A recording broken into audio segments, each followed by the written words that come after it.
بسم الله الرحمن الرحيم.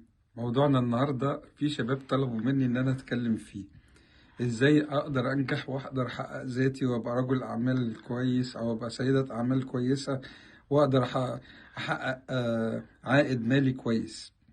يا جماعة الموضوع في منتهى البساطة، أنا في شوية حاجات صغيرة لازم تاخدوا بالكم منها وترعوها وأنتوا بادئين حياتكم العملية.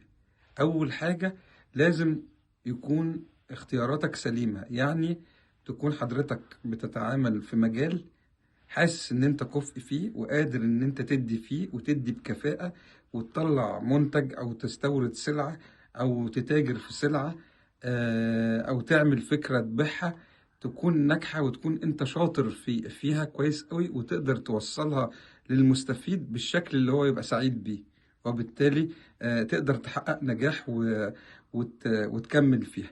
تاني نقطة وهي مهمة جدا، الالتزام بالكلمة. لما تتفق على حاجة، على توريدات أو على مشتريات أو على أي حاجة خاصة بالعمل ده، تكون عند كلمتك وتعملها بالظبط وما تغيرش كلمتك فيها ولا تخلف ميعاد ولا تخلف مواصفات، لأن ده هو جزء من بناء الشخصية أو بناء الشخصية التجارية بتاعتك، اللي هي زي شخصية الإنسان بتتعرف بشخصية تجارية اللي هي الناس كلها بتقدرها أو ما بتقدرهاش. تالت حاجة وهي مهمة جدا، إن أنت تكون إنسان أمين في وعودك.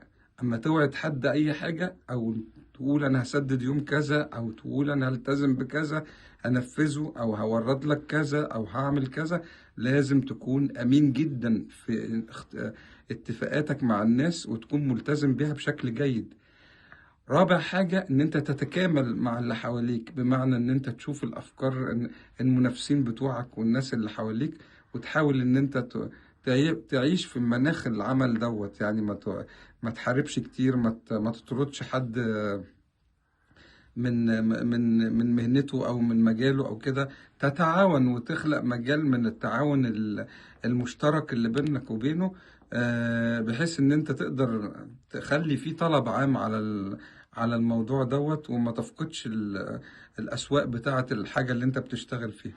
واخر حاجة بقى واهم حاجة، تجنب قلة الأصل. قلة الأصل إن أنت تكون قليل الأصل مع أي حد، يعني خليك دايما آه، عندك مبادئ وعندك قيم وعندك حدود ما بتتخطاهاش، لأن في النهاية هي بوتقة واحدة. صناعة الشخصية في مجتمع العمل الصناعي أو التجاري أو السياسي أو الاقتصادي، هي كلها حاجة واحدة بس أساسها الشرف والصدق والكرامة والاحترام للكلمة، وبالتالي بتوصل للغاية.